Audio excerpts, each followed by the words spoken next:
Hello friends! Since this is a new channel of mine, I wanted to make a video on the books that I read recently, and since I really haven't read that many books, instead of just doing an April wrap-up, I'm just going to talk about all the books I read this year so far. In March I basically read nothing, so that is part of why I didn't read very much. To give you an example, I read about 10 books this month, or in April, and I've really only read 14 books total this year, so I go through spurts of reading a lot and then taking a break, so that's normal for me.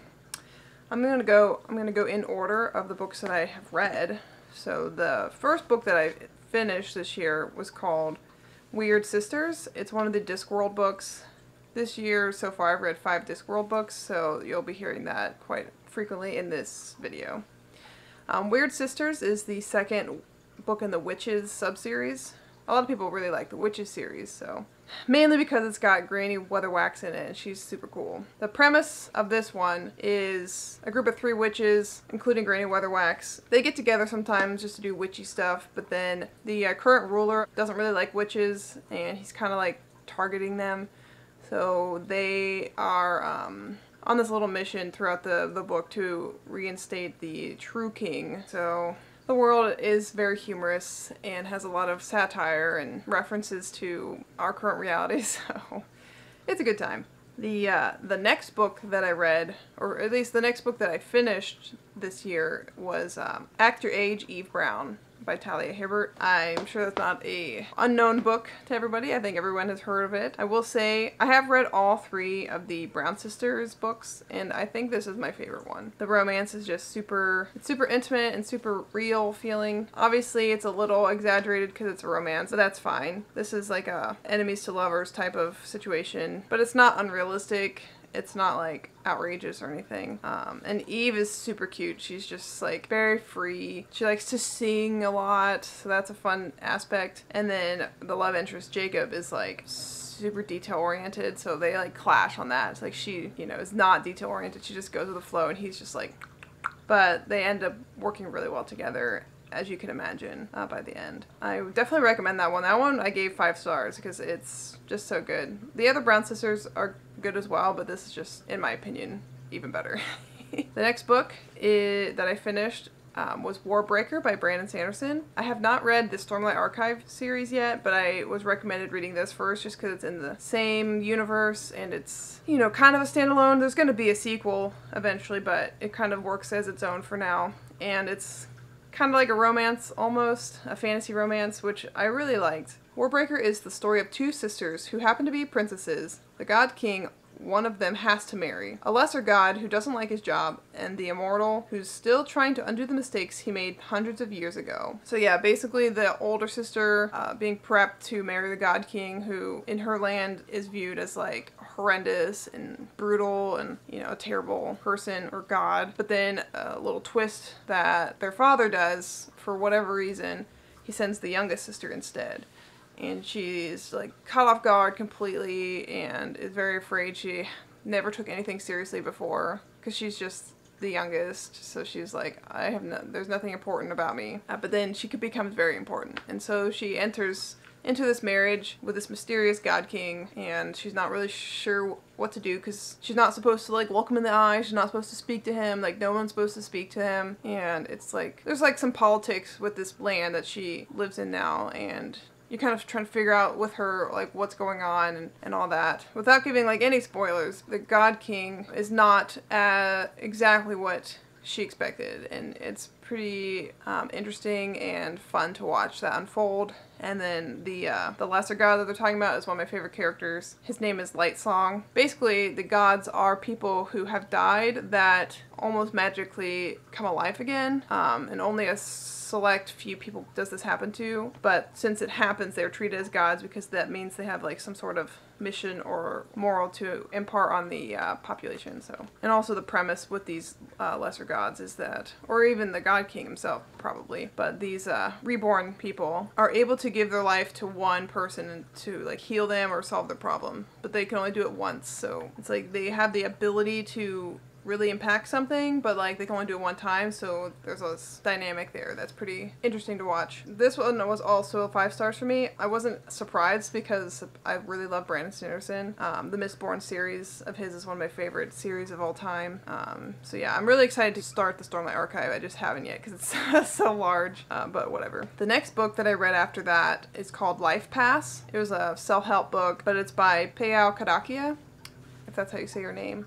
It was pretty good. I gave it like 4 stars because not everything was applicable to me, but it was still pretty inspiring to read her story. This lady, one of her passions is dance, so she talks about like trying to follow her passion while also building a career. So she was trying to do this one career that basically required so much time from her, and there was like one instance where she had a dance recital performance, and since she picked her dance one time over a particular meeting for her job, after that they like basically thought she wasn't committed. So it's interesting to hear about these successful people that also struggled through these certain things and had to choose between like an unfulfilling career and one that was fulfilling. She ended up making an app or a website called ClassPass, and it's kind of like a subscription you pay for, and you get like credits to join different gym workouts, or sometimes you can just use it to get into the gym, or if you wanted to do their yoga class or whatever, you could use your credits towards that. So yeah, it was interesting. Her like goal setting was pretty helpful. I haven't implemented everything because like I said, I don't really have the same situation as her, but if anybody else was like trying to be an entrepreneur and like live their life fulfillingly still, it's a good read. The next book I finished was one of my mom's books. It's called The 4 Agreements. You might have heard about it before, or maybe not, but it's really short. It's by a guy named Miguel. Lent out that book to somebody else, but just to give you an idea of like what it would look like, here's like another book of his, and it's like kind of short. Like the words are kind of big, so you kind of fly through these little books, but The 4 Agreements was nice. I'm making my little sister read it because it has some nice little lessons. The 4 agreements are: be impeccable with your word, don't take anything personally, don't make assumptions, and always do your best.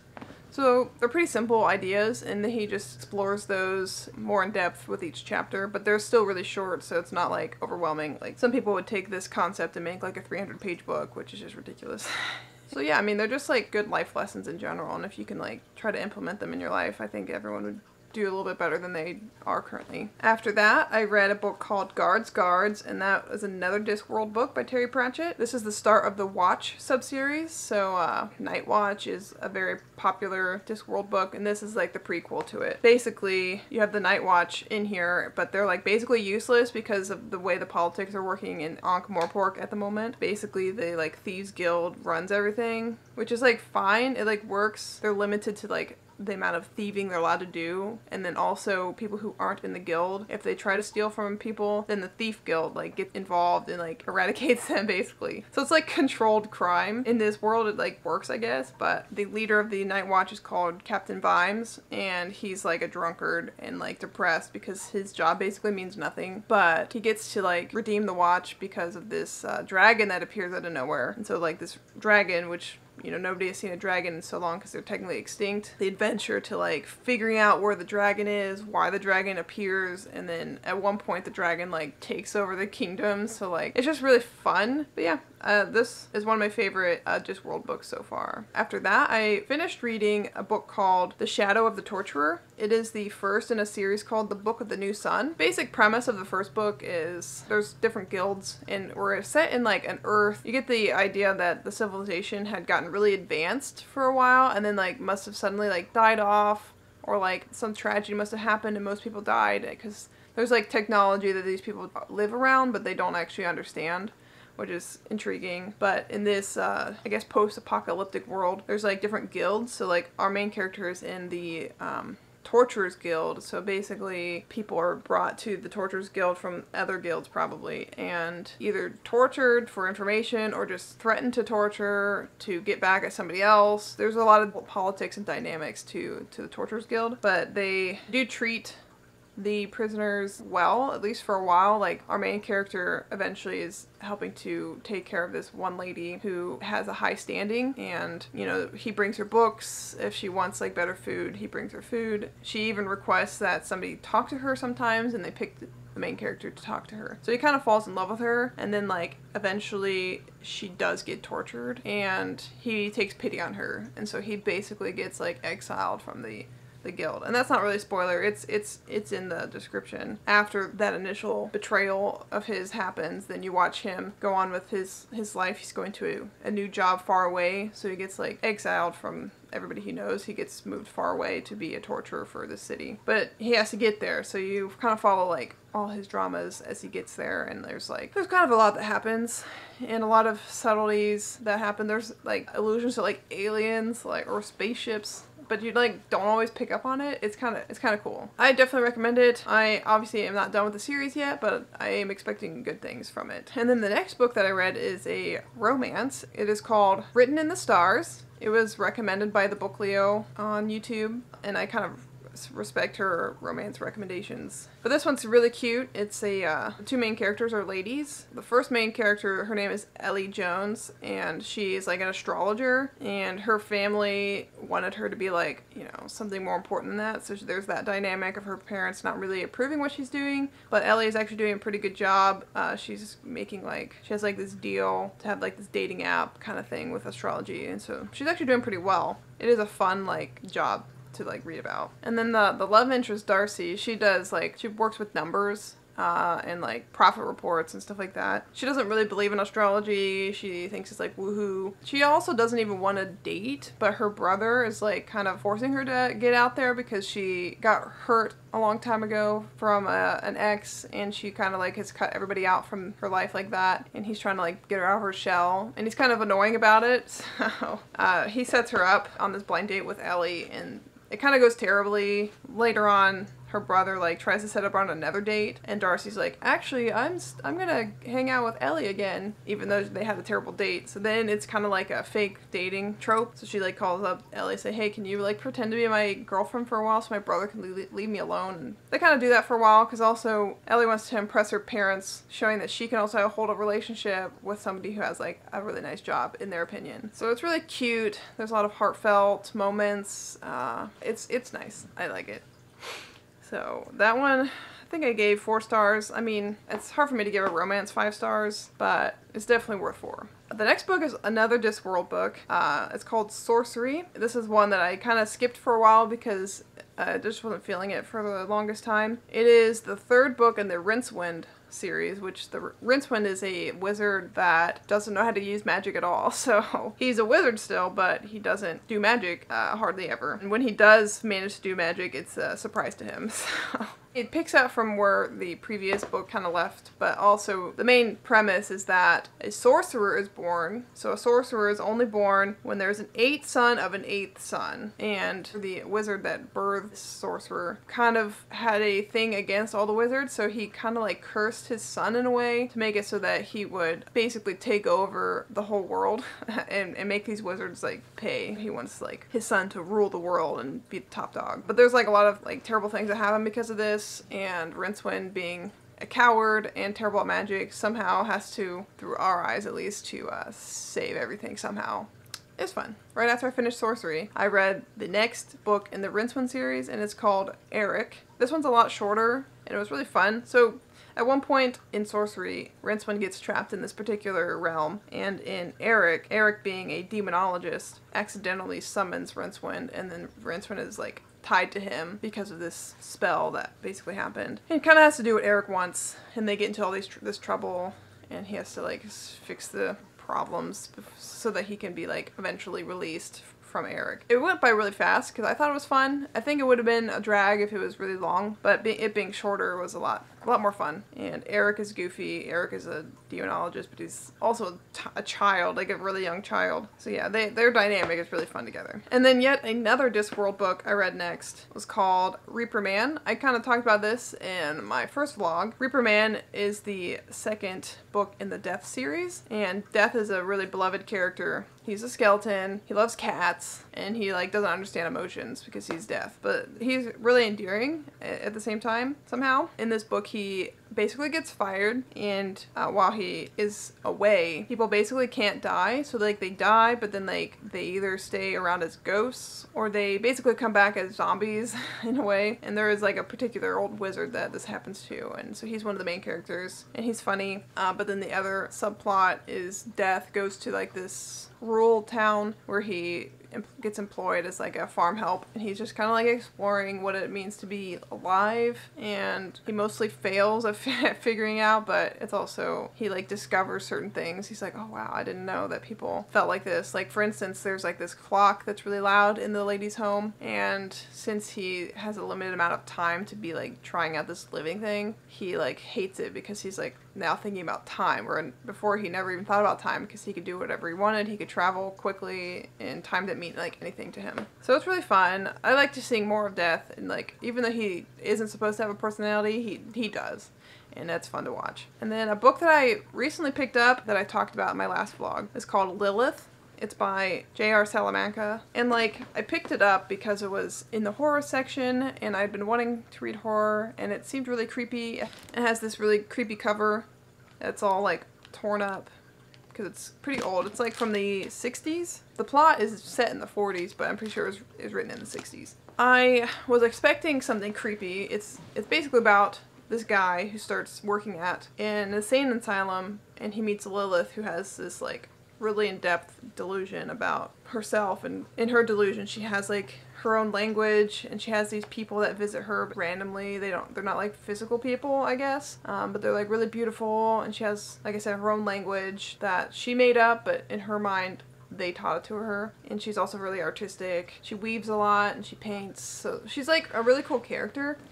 But I thought it was supposed to be scary because it talks about how like her religion requires like human sacrifice, but it didn't actually do that. It was more like she's obsessed with like her sexual desires. So like maybe in the 60s that was like evil to them, you know, like, and that was a sacrifice to like have sex with everyone, I guess. But it's actually a really beautiful read. Lilith is a really good character, and there's also a lot of other residents in this hospital, I guess, who you get to meet and kind of get to know, and I like their dynamics, and I like the relationship that the main character Vincent has with them.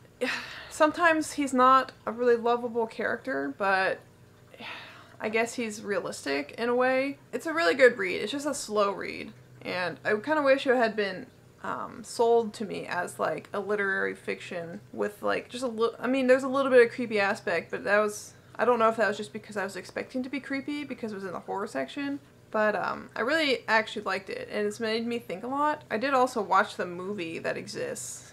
It's in black and white and everything. It's from 64. I didn't really like the movie, but I kind of like that it existed, I guess. I don't know how anyone would know what was happening, really, if they didn't read the books. That was, like, the main thing. It basically felt like an overview of the book for people who have read the book. I think it could be redone today, and it would be a lot better. It's just so subtle, so I think unless, like, an actor or an actress are really good at, like, you know, giving the right look, there needs to be, like, a lot of subtle hints at what's happening. But yeah, I do recommend people try to read it. Mostly because nobody's read it, it seems like, and like I want to talk about it with some people, but it's not a fast read, so you have to be prepared for that. And then the next book I finished is called The 100-Year-Old Man Who Climbed Out the Window and Disappeared. I liked the beginning of the book. It was interesting. It's basically this old man who lives in this community that he is kind of forced to be in, and he doesn't want to because they don't like let him drink, and they regulate his activities. And so on his 100-year birthday, he disappears. He climbs out the window and disappears. And he goes on this adventure. He's getting on a train, and some random stranger asks him to watch his bag while he goes to the bathroom. And he doesn't really wait for the main character to even say yes. So he gets stuck with this bag, and his train arrives. And so instead of leaving the bag or missing his train, he just takes the bag with him because he's old and he thinks it'd be fun. And then it turns out it has a lot of money in it, and it's from like a drug lord or whatever. So like that's fun, like dodging these bad guys, the people he meets along the way that join him is fun.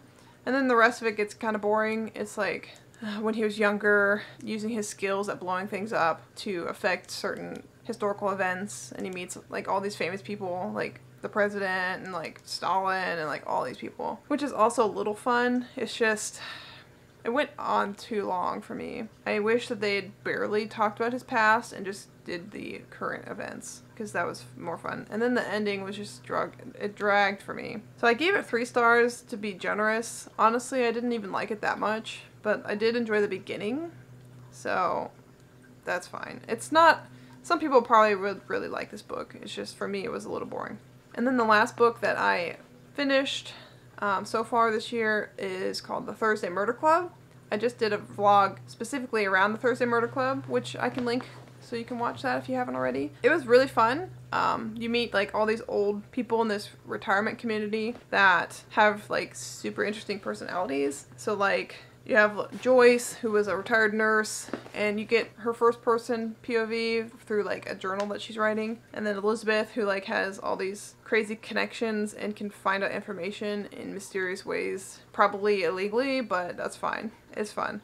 And then you have 2 guys, Abraham and Ron, who also are in the Thursday Murder Club. Basically, they meet on Thursdays and talk about old murder cases. But then also, pretty quickly in the book, maybe like max 40 pages in, I think, you get like the recent murder that happens, and then this murder club, with the help of like the police and stuff, have to solve this murder. And then there's a lot of twists and turns that some of them are slightly expected, but then like not expected at all. So there's a lot going on. You get a lot of theories near the beginning and middle of like who did it, and then you realize you're completely wrong by the end. So it was definitely a good read, and I have heard that the second book is actually just as good, so I put that on my TBR to read eventually. So yeah, that is all the books that I read. That counts up to 14. Not as many as some people, but that's mainly because I didn't really read much in the first 3 months of the year. Kind of had a lot going on, so. But yeah, I hope you enjoyed that and maybe found some new recommendations or